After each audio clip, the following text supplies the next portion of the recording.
Baiklah, ini merupakan contoh pencemaran lingkungan yang ada di sekitar kita. Jadi pencemaran lingkungan adalah perubahan faktor abiotik yang melebihi ambang batas terhadap toleransi dari ekosistem biotik.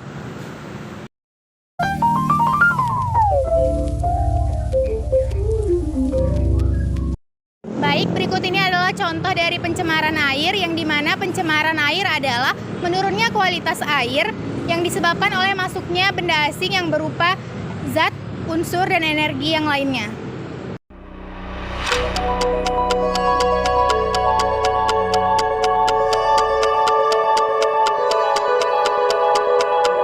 Salah satu contoh dari pencemaran lingkungan adalah pencemaran tanah. Pencemaran tanah adalah keadaan di mana bahan kimia buatan manusia masuk dan mengubah lingkungan tanah alami. Berikut adalah contoh pencemaran tanah.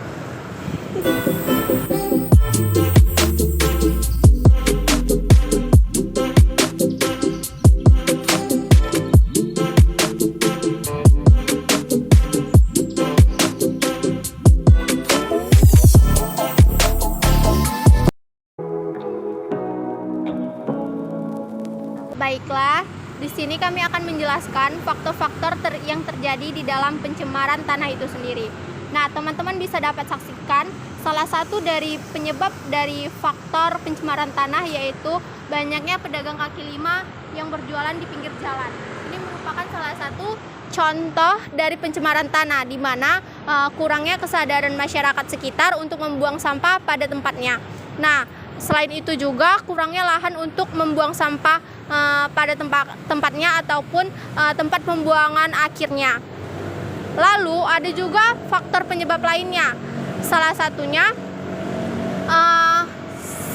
petugas kebersihan kurang memperhatikan lingkungan yang berada di sekitaran jalan ini.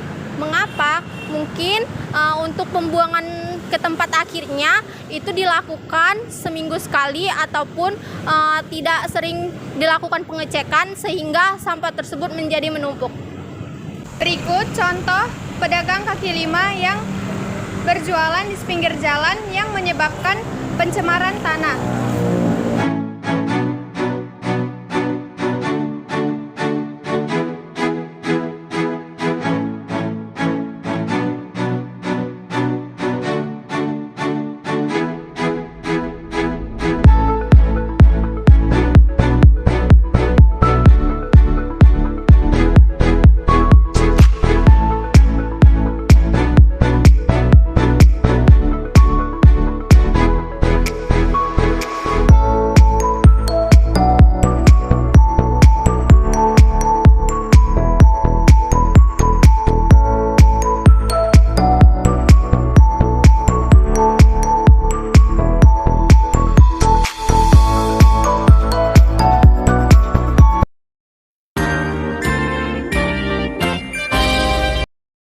Pertama, di sini ada pencemaran air. Solusi untuk dari pencemaran air tersebut, warga dapat mengurangi pencemaran air dengan cara mengurangi jumlah timbulan sampah atau reduce setiap harinya. Selain itu, juga warga mendaur ulang ataupun recycle dan mendaur pakai atau reuse sampah tersebut.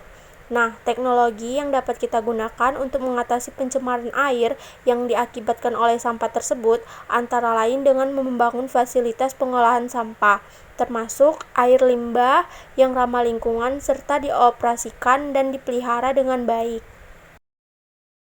Yang kedua di sini, solusi dari pencemaran tanah. Nah, untuk mencegah serta mengurangi terjadinya pencemaran tanah, hal yang perlu kita lakukan adalah yang pertama, sampah organik yang dapat membusuk atau diuraikan oleh mikroorganisme antara lain dapat dilakukan dengan mengubur sampah-sampah dalam tanah secara tertutup dan terbuka. Kemudian dapat diolah sebagai kompos ataupun pupuk.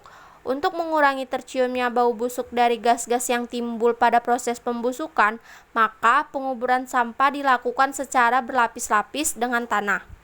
Yang kedua, Sampah senyawa organik ataupun senyawa anorganik yang tidak dapat dimusnahkan oleh mikroorganisme dapat dilakukan dengan cara membakar sampah yang dapat terbakar seperti plastik dan serat baik secara individual maupun dikumpulkan pada suatu tempat yang jauh dari pemukiman, sehingga tidak mencemari udara di daerah pemukiman tersebut. Nah, sampah yang tidak dapat dibakar dapat digiling ataupun dipotong-potong menjadi partikel-partikel kecil, kemudian dikubur. Yang ketiga, langkah selanjutnya diremediasi, itu kegiatan untuk membersihkan permukaan tanah yang tercemar. Nah, ada dua jenis remediasi, yaitu in situ ataupun ex situ, pembersihan on-site ataupun in situ, pembersihan di lokasi. Nah, pembersihan ini lebih murah dan lebih mudah, terdiri dari pembersihan seperti venting ataupun injeksi dan bioremediasi. Nah, yang terakhir ini, langkah selanjutnya dia di bioremediasi, di mana dia ini proses pembersihan pencemaran tanah dengan menggunakan mikroorganisme seperti jamur dan bakteri.